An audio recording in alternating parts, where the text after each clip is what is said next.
생활권에 그 병들에 사는 그 수많은 서민층들 얘기입니다만 이 사실 아무리 몸이 아프다고 그래도 병원에 갈 생각들을 못하고 있습니다. 그런 소득이 병원에다 갖다 바쳐야 되는 거에 비해서 너무나 작다든가 아니면 병원에 내야 될 그런 치료비가 너무 많아서 거기에 비해서 소득이 너무 적다든가 둘 중에 하나이기 때문에 그래서 약방이나 가고 적당히 혼자 알아서 치료하는 경우가 많습니다만 이런 것을 감안해서 정부에서는 지난 8일에 확정 발표를 했습니다만 오늘 7월달부터 7월 초하루부터 의료보험제를 갖다 본격적으로 실시한다 그런 얘기를 했습니다. 그래서 그 의사의 의료 보수 가격하고 약값 기준을 갖다가 크게 내렸다고 이렇게 했는데 보사부에서 얘기하는 것은 한 25%쯤은 내렸지 않느냐. 그런데 이제 의사 쪽에서 병원 쪽에서 얘기하는 부분은 그거보다는 더 많이 내린 것 같다. 한 65%좀 떨어졌다고 이렇게 불편비슷한 말씀도 많이 하시고요. 그래서 그렇다면은 이제 서민층이 상당한 도움을 받을 것이 분명한데 이 의사들이 이제 시혜를 베푸는 것도 하나의 그 서비스업이 되어가고 있습니다. 요새는. 만약에 이렇게 의사들을 하는데 수입이 적게 들어오게 되면은 이 서비스할 그런 생각도 별로 안 나고 적당히 해버리자 이런 생각을 하지 않을까. 그래서 그만큼 서비스가 나빠지면 어떡하느냐 이런 것이 또한 혜택을 받는 서민층들의 고민이라고 이렇게 말씀드릴 수가 있습니다. 그럼 과연 이 제도의 새로운 제도에 따라서 우리 일반 시민은 얼만큼의 혜택을 받을 게 될 것이냐, 어떤 형식을 받을 것이냐 이걸 한번 오늘 아침에 알아보도록 하겠습니다. 말씀해 주실 분은 보건사회부의 최수일 사회보건국장 나와주셨습니다. 고맙습니다. 서울대학교 보건대학원 교수로 계시는 허정 박사께서 나와주셨군요. 우선 최 국장께서 말이죠. 의료보험 가입을 어떻게 하느냐 한마디로 좀 설명해 주시겠어요? 네, 저희들이 제도상으로는 강제가입과 임의가입을 병행하고 있습니다.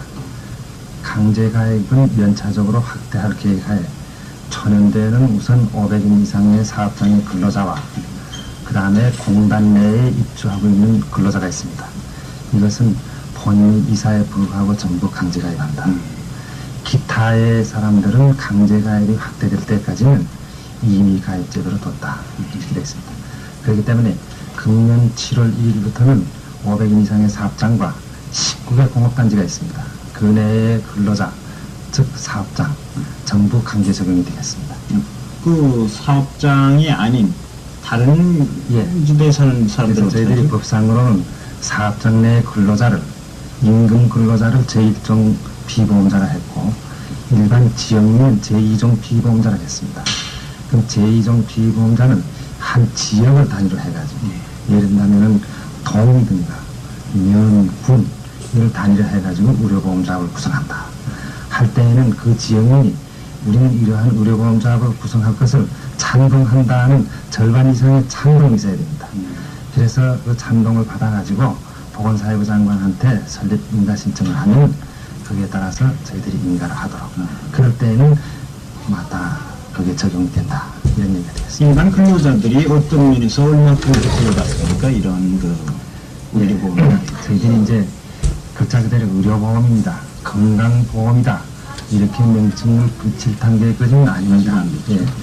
그래서 당장 병을 앓았거나 부상을 당하였거나 혹은 분만 이렇게 의사의 손이 닿지 않으면 안 되는 그런 부분 즉 현무급여라고 저희들이 얘기하는데 그러한 모든 질병에 대한 치료 여기에 대한 혜택을 받게 되겠습니다. 그 가입자의 보험액을 어떻게 한마디로 설명할 수 있을까요? 그 공급 기준에 있어서 저희들이 이렇게 했습니다.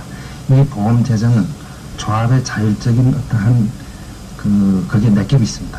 그래서 법상으로는 3% 내지 8%다 이렇게 정하고 있습니다. 그래서 그 범위 내에서 자기의 보수율에 의해서 그 율에 의해서 정한 액수를 떼게 되는데 예를 든다면 10만 원의 보수자 월급을 받는 사람이 있을 경우에는 3%의 보험료율이 책정됐다 했을 경우에는 1.5%인 1,500원을 본인이 떼고 사업주가 1,500원을 부담해서 3,000원으로서 그것이 형성된다 이렇게 되겠습니다. 그저 의료수가 하는데 수가라는 게 치료비 아닙니까? 네. 허정 박사님. 그러니까 조금 이론적으로 어렵게 말한다면은 아까도 그 체육장님께서 말씀을 하셨습니다만은 우리가 의료보험에 있어서는 그 진료 행위가 일종의 현물급여가 아니겠느냐. 근데 이런 그 서비스를 해주었을 적에 그 어떤 보수로서 어떤 그 진료 행위에 대한 대가를 받는 것이 의료보수 내지 의료수가라고 말할 수가 있다.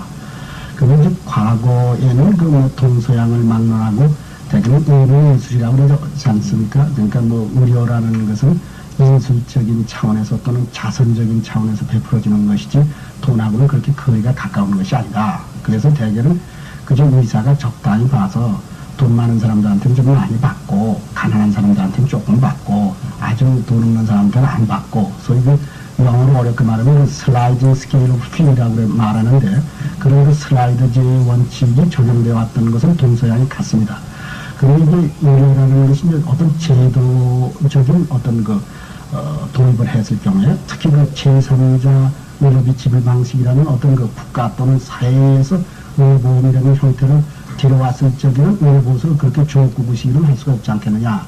과거에는 이제 적당히 의사들이 양심에 맡긴 되지만 양심에 맡겨보면 어떻게 될 수 있겠느냐 하면서 생겨나는 것이 어떤 그 정부에서 이루어지는 의료보수 내지 의료수가라는 개념이 성립됐다고 볼 수가 있겠습니다. 그래서 그 이론적으로 말한다면 한 서너 가지로 나눠서 얘기를 하고 있습니다.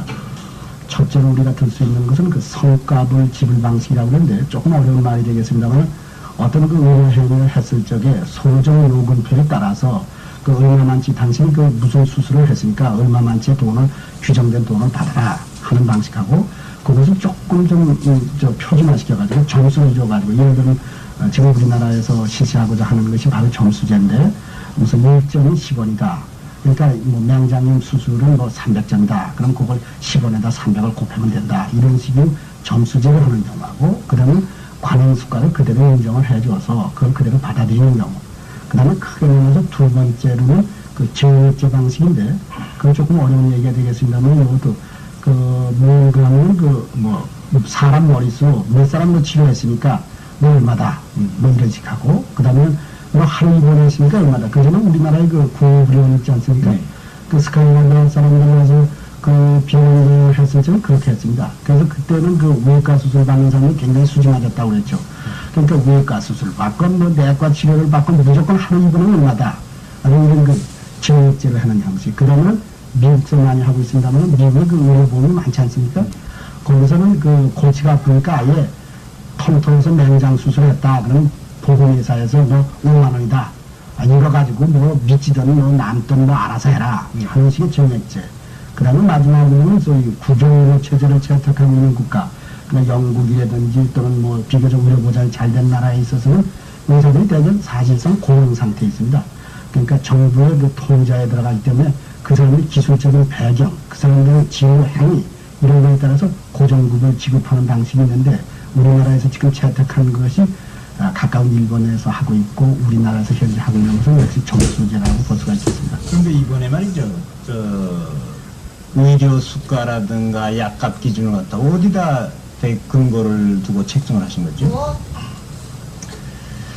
예, 근거를 하는 것은 역시 현재까지 어떠하게 의료수가가 형성되어 있느냐. 그러면 그 형성되어 있는 의료수가를 어떻게 받고 있느냐 하는 현재 하고 있는 관행, 거기에 기준을 두지 않을 수밖에 없습니다.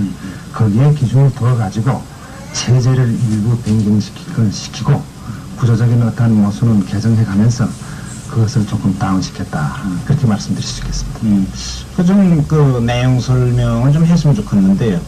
예를 들면은 간단히 설명하는 게 아까 말씀하신 그 맹장염 수술했다든가 뭐 이런 거 아니에요? 또 임산부들이 이제 아기를 이제 출산하러 가려면은 얼마 드느냐 이런 게 아마 제일 많이 해당되는 사항 아닌가 모르겠는데. 네, 말씀드리겠습니다. 네, 저희들이 이번에 수가를 한 그 중요한 특징이 첫째 물과 기술을 분리했다는 거하고 모든 행위를 세분을 했다는 거하고 그래가지고 거기 하나하나에 대해서 의사가 진료를 받았을 때는 그 내용을 명세표를 작성해서 돈을 청구할 수 있다는 거. 그렇게 됨으로써 비전문가가 봐도 내가 어떠한 내용의 진찰을 검사 치료를 받았구나 하는 것을 대충 알 수 있고 특히 전문가가 그걸 보면 즉각 알 수 있다 이렇게 말씀드릴 수 있겠습니다. 그래서 맹장님을 만일에 수술을 한다 이렇게 예를 든다면 현재 얼마나 돈이 들겠느냐 간단히 말씀드리겠습니다. 이자 말씀드린 것처럼 옛날에든가 현재 관행수관 종합수가가 되어 있습니다. 맹장염 수술하면은 수술, 마취, 입원, 대개 이래서 얼마다 이렇게 됐습니다만 이번의 경우 이건 만일에 3번을 한다면은 첫째 수술료를 분할할 수 있겠습니다. 수술료는 저희들이 2만 원으로 책정되어 있습니다. 2만 원하고 그 다음에 보통 맹장염 수술 경우에는 체스트 가슴 엑스레이를 찍습니다. 그래서 그거 찍는 값 1,800원. 그 다음에 검사, 혈액검사든가 일반적인 생활검사, 일반적인 검사를 대개 하는데 그것이 약 15,000원 내지 2만원가량이 보편적으로 하고 있었습니다. 그 다음에 마취료가 저희들이 전신마취를 할 경우에는 1시간에 8,350원으로 되어 있습니다. 그러면은 물론 그게 15분마다 할 때에는 70점씩 그게 가산이 되도록 되어 있습니다만 맹장의 경우에는 1시간으로 족한 걸로 제가 알고 있습니다. 거기다 마취약대가 약 3,000원 내지 5,000원을 잡고 있습니다. 그 다음에 거기에 따라서 조제료를 말입니다. 일에 하는데 100원이 저희들이 계산이 되어 있습니다. 그러면 이 100원이라 하는 것은 3인분을 기준으로 해서 하게 되어 있습니다. 그럼 통상 맹장염의 경우에는 일주일을 생각한다. 이랬을 때 2회 조제하는 걸 생각해가지고 200원이다. 그 다음에 주사 수기료는 하루에 주사를 2대 놓든 3대 놓든 한 대료만 청구하게 되어 있습니다. 그래서 한 대 주사 수기료를 넣는데 80원. 그래서 매일 한 대씩 주사를 놓는다. 이렇게 가정했을 때 7번이다. 이렇게 생각한다면 560원이 되겠습니다. 그 다음에 거기에다가 약대가 약 수반되겠습니다. 이 약대라 하는 것은 원가입니다. 병원에서 구입을 한 원가. 약을 보통 밖에서 사오고 그러잖아요. 약값이 밖에서 사면 좀 싸다 그래가지고. 그래서 종전에는 이 의사의 기술료든가 어떤 진찰의 대신에 약에 훔쳐가지고 그걸 받았기 때문에 그러한 불합리한 문제가 발생했는데 약의 경우에는 이번의 경우에는 저희들이 약가를 전부 고시했습니다만 그 약 원가에 의해서만이 청구할 수 있습니다. 그래서 그 약대를 항생제든가 해서 원가는 얼마 안 됩니다. 약 1,000원이다 이렇게 생각하고 그 다음에 입원료를 저희들이 1,300원으로 해서 입원 진료가 책정되어 있습니다. 거기에다가 병원 관리를 하는 게 700원이 붙어 있고 그 다음에 환자 관리료는 1,100원이 붙어 있습니다. 그래서 이 3,100원이라 하는 기본적인 기본 진료료가 거기에 포함이 되겠습니다. 맞죠? 그래서 그것을 7일간으로 저희들이 만약에 입원을 잡는다 하면은 약 75,000원 내지 8만원이 여기에 수반되겠습니다. 보통 사람들은 좀 싸다고 얘기 안 할까요? 의사, 환자들이야 쌀수록 좋지만은. 병원 쪽에서 뭐라 그럴까요? 병원 쪽에서는 좀 싸지 않느냐. 한 10만원 내지 12만원 주면 되지 않겠느냐. 그런 말씀을 하시는데 저희들이 생각은 이렇습니다. 이 보험을 시행하게 되면 자연히 환자가 많이 병원을 찾게 됩니다. 속되게 얘기한다면 방이라는 얘기가 있지 않습니까? 단골 환자가 생겨가지고 그 병원을 간다.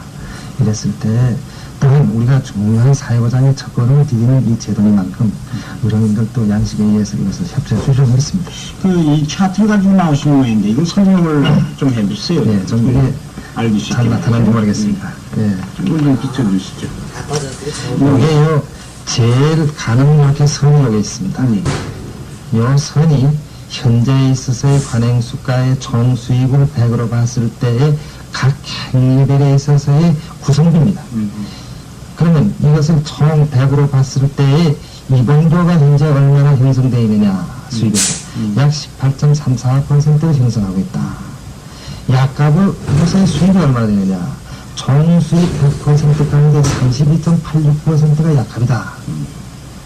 그 다음에 행위, 검사, 수술, 여러 가지 일반적인 행위, 그것이 47.31%를 형성하고 있고, 진찰료라 하는 것은 극히 없습니다. 1.49%를 형성하고 있다. 그래서 약가 가운데 32.86% 가운데 24.22%는 약가의 이윤입니다. 즉, 약 4배의 어떤 그 마진을 가져왔습니다. 그래서 이러한 진찰료 대신에 이 약가에서 얹어서 있다 것이 진료비를 받았다. 이런 얘기가 되었습니다. 그래서 저희들이 이러한 과잉 투약 요인이요 모순된 그거로서 24.22%를 전부 감했습니다.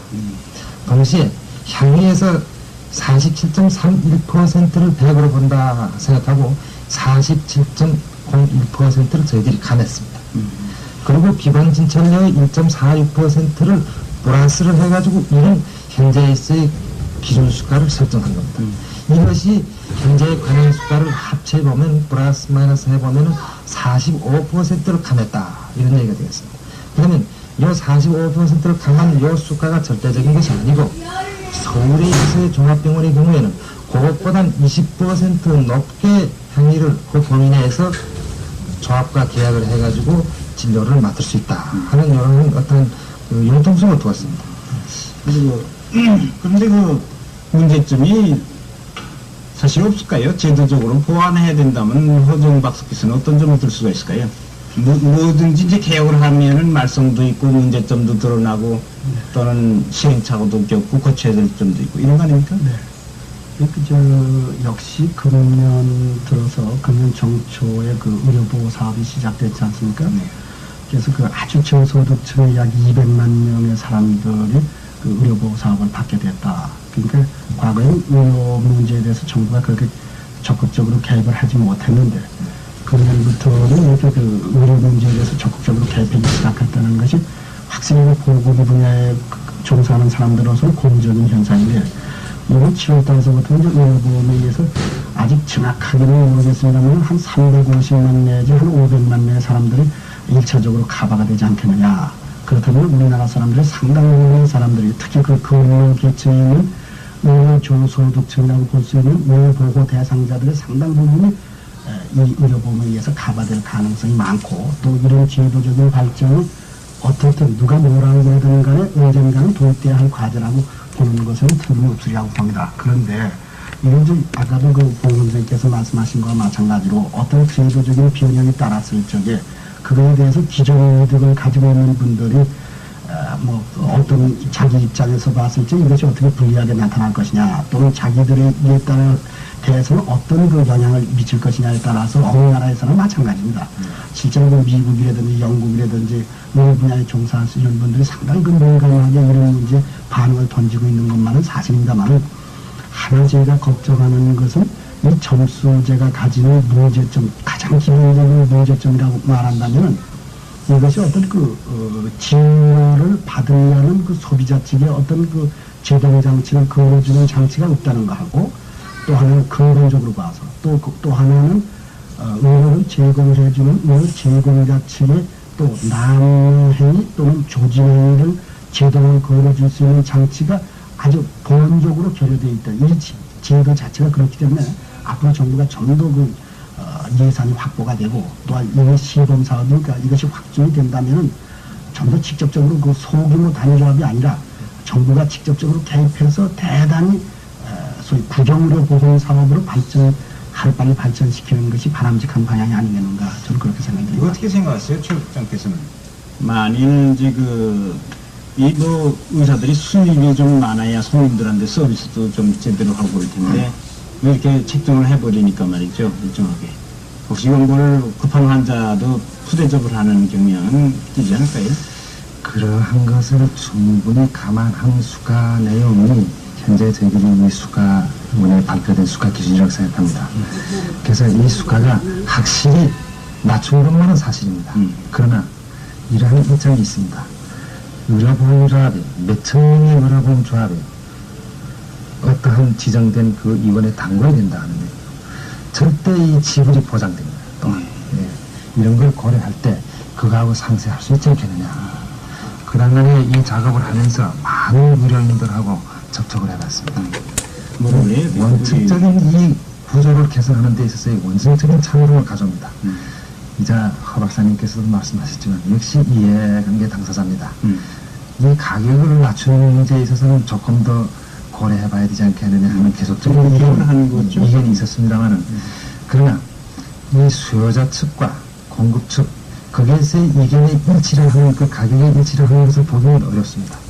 그래서 어떠한 이만하면 가능하지 않겠느냐 하는 어떠한 선을 그어서 저희들이 낮춘 것이 45% 선이다.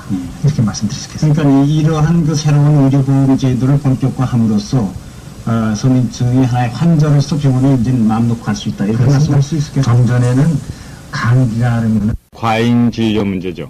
정국록 기자가 취재를 했습니다. 우선 그 과잉 진료를 막기 위한 그 제도적인 장치가 마련이 돼 있습니까? 예, 그러니까 보건사회부는 지난 그 2월 25일에 개정 공포된 의료법 시행령에서 과잉 진료 행위를 의료인의 품위 손상 규정에 추가로 포함을 시켜가지고 이에 대한 그 처벌 근거를 마련했습니다. 또 그 의료보험법 관계 규정에서는 진료 수입을 올리기 위한 의사들의 그 과잉 진료와 보험 가입자들의 그 과잉 진료 요구 행위를 막기 위해 가지고 진료 기준과 보험 급여를 받을 수 없는 대상을 구체적으로 명시를 해놓고 있습니다. 네, 그러니까 의사들이 자기 수입을 올리기 위해서 닷새면은 치료를 할 수 있는 거를 한 일주일씩 이렇게 끈다는 그런 얘기가 아니겠어요? 네. 네, 그러면 가령 그 과잉 진료 행위가 이루어졌다고 할 경우에도 이 가려내기가 어렵지 않겠습니까? 예, 그러니까 그 우선 그 당국에서는 어려운 여건에서 출발하는 그 의료보험인 만큼 과잉 진료는 용납될 수 없다는 것입니다. 보건사회부 최수일 사회보험국장의 말을 들어봅니다.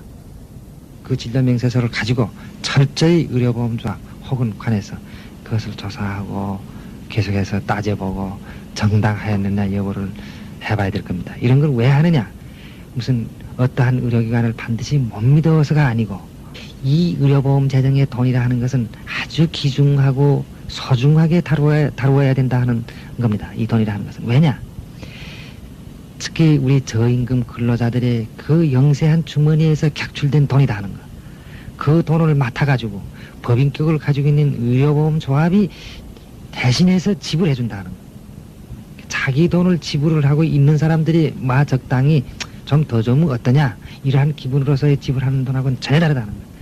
10원이라도 아껴가지고 정당하게 지출해야 된다는 이러한 관념이 정립돼야 되는 겁니다. 이런 걸 위해서도 관에서는 과잉 진료 여부냐 하는 것을 전반적인 통계를 잡아가지고 필요하다면은 같이 합동으로 또한 의료보험조합하고 이러한 것을 조사하고 해서 이러한 과잉 진료의 풍토가 없도록 적극적으로 저희들이 노력할 겁니다. 그 이번 그 의료보험에서는 병의원에서 그 진료비 청구서를 작성할 때 원가가 100원 이상 되는 것은 모두 내역을 그 적도록 하고 있습니다. 이렇게 상세히 기록한 진료비 그 청구서를 보름에 한 번씩 그 각 조합에 그 넘기도록 되어 있습니다. 그런데 만약의 경우에 과잉 진료가 이루어졌다 하더라도 비전문가인 그 보험조합 실무자선에서 1차로 어느 정도 가려질지는 의문입니다. 더구나 그 의료계에서는 정부에서 고시한 진료 수가가 비현실적이다. 따라서 그 과잉 진료가 우려된다. 이렇게 스스로 공언까지 하고 있어서 주목이 되고 있습니다. 네, 지금까지 청취자 여러분께서는 MBC 뉴스의 광장을 들으셨습니다. 다음 이 시간에 또 뵙겠습니다. 안녕히 계십시오.